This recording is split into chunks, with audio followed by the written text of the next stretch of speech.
रोज शाम को जाने से पहले सारे बेंच साफ होने चाहिए। सर एक बार आप क्लास 4 बजे हो जाती है, आपकी छुट्टी होती है 5 बजे। 1 घंटे में आप सारे बेंच साफ करते हो, पहले भी करो। रोज एक बार बेंच साफ होना चाहिए। दोबारा कंप्लेंट आई, जिसकी कंप्लेंट है उसकी 2 एब्सेंट लगा दो मुकेश जी। और अगर नीचे की सफाई, बाथरूम की सफाई नहीं मिली, आप उनकी एब्सेंट लगाते नहीं तो पहले मैं आप पे एक्शन लूंगा। और कहीं दूसरी जगह एडजस्ट करना है, आपके पास डे केयर सेंटर है, वहां से करो। अकेडमिक ब्लॉक से नहीं, अकेडमिक ब्लॉक से। और अकेडमिक ब्लॉक क्यों नहीं दे सकते? मेल स्लीपर चाहिए। कहाँ लगा रखे हैं सर? मेल सारे पॉइंटों पे लगे हुए सर। कहाँ पॉइंट पे? बीसी ऑफिस हो सर, आपके कुछ नहीं हो गए तो वहाँ लेडी लगा दो, वहाँ क्या दिक्कत है? क्यों नहीं कर पाएंगे सर। तो हमारे यहाँ कितने बच्चे? 700 बच्चे हैं। वहाँ लेडी लगाओ, यहाँ पे परमानेंट चाहिए सर। वहाँ लेडी लगाओ। यहाँ कितने जेंट्स हैं आपको टोटल? 18 ही है लगभग। हैं? कहाँ लग रहे हैं सर? एक तो सर एक साइड पर, एक 2 3 तो यहाँ पे सर। मेरे को लाके दिखाना लिस्ट में। ठीक है, लिस्ट पर एक सही सब एक एकेडमिक ब्लॉक में एक जेंट्स जरूर होना चाहिए, ठीक है ना? एक एकेडमिक ब्लॉक में एक जेंट्स मिनिमम होना चाहिए। क्या? क्योंकि कुछ समस्याएं थी, कुछ टीचर्स कुछ सब्जेक्ट्स के लिए चाहिए थे, तो हम कोशिश कर रहे हैं कि बच्चों की जो क्लासेस नहीं लग पा रही हैं वो अगले 10 दिन के अंदर लग जाएं। बाकी कुछ समस्याएं थी जो रूटीन की, कुछ डेस्क में बैठने की दिक्कत थी, कुछ सफाई के इशू थे, वो इंस्ट्रक्शन दे दी गई हैं कि वो सफाई प्रॉपर हो, कंप्यूटर लैब प्रॉपर वर्क करे, वो सारी इंस्ट्रक्शंस दे दी गई हैं। तो स्टूडेंट्स क्या एक्सपेक्ट और कर रहे हैं सर आपसे? ज्ञापन भी सौंपा गया है आपको? स्टूडेंट जो भी एक्सपेक्ट करेंगे, जो स्टूडेंट के भले के लिए होगा, वो यूनिवर्सिटी प्रशासन कोई उसमें कसर नहीं छोड़ेगा। वो जो भी यूनिवर्सिटी विद्यार्थियों के भले के लिए है, वो सारी मांगे उनकी मांगी जाए। तो सर कोई तालाबंदी भी की गई है? बच्चों ने की थी थोड़ी, लेकिन जब बच्चों से बातचीत हुई तो उन्होंने इमीडिएटली उसको खोल दिया। समझाने के बाद उन्होंने खोल दिया। इसके पहले भी शिकायतें वगैरह आई थी, तो उसके रिगार्डिंग कोई एक्शन वगैरह? किस तरह की शिकायत? जिसमें टीचर के रिगार्डिंग था।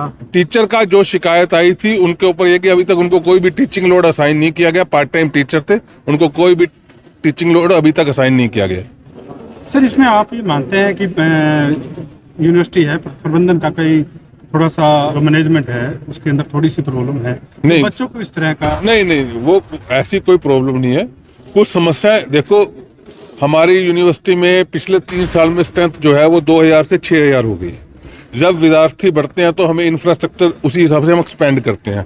तो जब हम इंफ्रास्ट्रक्चर एक्सपेंड करते हैं तो छोटे छोटे इस तरह के इश्यूज आते हैं, उन इश्यूज को रिजोल्व किया जा रहा है। इसमें कोई मैनेजमेंट या प्रबंधन की समस्या नहीं है। एक्सटेंड करने की बात अलग है, जैसे बच्चों ने भी बताया कि इस तरह से डेली रूटीन का जो काम है वो ही प्रभावित हुआ। बच्चे नहीं, ऐसा कोई प्रभावित नहीं हो रहा।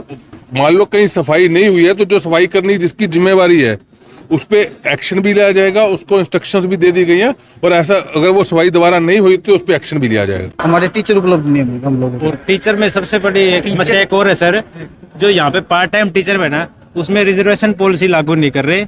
रिजर्वेशन पॉलिसी भी अलाउ करे, क्योंकि ये हम डिपार्टमेंट से मांग करते हैं और ये सभी यूनिवर्सिटियों में है। यूजीसी का सर, यूजीसी के रूल रेगुलेशन है। और भारत के संविधान में मतलब ये कहा जाता है कि पब्लिक कोई भी पोस्ट है, पब्लिक एम्प्लॉयमेंट में आप 2 आर्टिकल को फॉलो करोगे, आर्टिकल 14 को और आर्टिकल 16 को।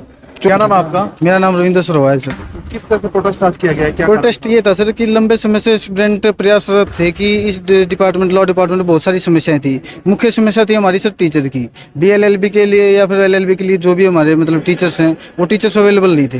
पिछला सेम भी ऐसे निकल गया और उसमें से मतलब पिछले 6 महीने से क्लासेज नहीं लग रही हैं। और दूसरी ओर से बहुत सारे टीचर हैं जो मतलब आते हैं डिपार्टमेंट के अंदर और हाजिरी लगा करके चले जाते हैं, वो भी क्लासेज रेगुलर में नहीं लगी हुई। उसके अलावा सर हमारी लाइब्रेरी की इशू है कि बच्चों को लाइब्रेरी की बुकें इशू नहीं होने लग रही, और SC के बच्चों को बेवजह परेशान किया जाता है। और जो SC बुक बैंक है उसमें बुक भी नहीं है हमारे बच्चों की।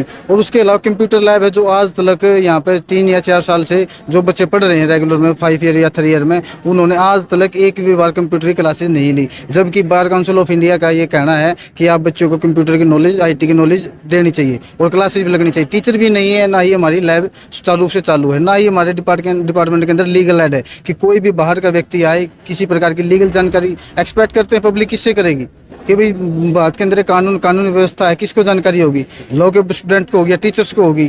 तो उसके लिए लीगल एड होनी चाहिए, और लीगल एड भी हमारे डिपार्टमेंट के अंदर नहीं है। फिर उसके अलावा हमारे डिपार्टमेंट में साफ सफाई भी नहीं है, सफाई नहीं, टॉयलेट की सुविधा नहीं है अच्छे से। और साथ में हमारे डिपार्टमेंट लगता है, आप देखोगे बाहर बहुत ज़्यादा पूरी यूनिवर्सिटी का कचरा हमारे डिपार्टमेंट के अंदर डाला गया है। गर्मियों में बारिश के समय यहाँ से बहुत ज़्यादा बदबू आती हैं। और बेंचेज की समस्या है कि जो छोटी नर्सरी प्राइमरी स्कूल के जो बेंचेज हैं वो हमारे मतलब BLLB LLB के मतलब डिपार्टमेंट में यूनिवर्सिटी के अंदर मतलब एक्सपेक्ट नहीं कर सकते कि यूनिवर्सिटी के अंदर ऐसे मतलब वो बेंचेज लगे हों। छोटे बच्चों के बेंचेज हैं, वो हमारी सारी की सारी ये समस्या है। और सबसे मेजर है कि 14 और 16 उसके अंदर रिजर्वेशन पॉलिसी का और समानता का अधिकार है, लेकिन टीचिंग और नॉन टीचिंग में कोई भी मतलब भर्ती में यूनिवर्सिटी के अंदर रिजर्वेशन लागू नहीं है। हम चाहते हैं कि जल्दी जल्दी भर्ती की जाए टीचिंग में, और नॉन टीचिंग में, और पार्ट टाइम टीचर जो भी पॉलिसीज हैं यूनिवर्सिटी की सरकार की, हम मांग करते हैं कि उसमें रिजर्वेशन पॉलिसी को लागू किया जाए। आपने फिर आज तालेबंदी की पूरे प्रोटेस्ट? तालेबंदी की सर, उसके लिए वजह ये थी कि लंबे समय से लगभग 7-8 महीनों से टीचर के लिए और विभिन्न समस्याएं जो स्टूडेंटों की छात्रों की हैं उनके लिए प्रयासरत थे। आज तक कोई सुनवाई नहीं हुई है, और लोक लगाने का ऐसा कोई हमारा मकसद नहीं था। हमारा सिर्फ यह था कि हमारी समस्या को सुना जाए, क्योंकि आज तक हमारी समस्या को सुना तक नहीं गया। उसका समाधान की तो बहुत दूर की बात है, लेकिन आज बच्चों ने पूरे डिपार्टमेंट ने मिल करके प्रोटेस्ट किया, और यहाँ पे यूनिवर्सिटी प्रशासन आया जिसमें रजिस्ट्रार साहब थे,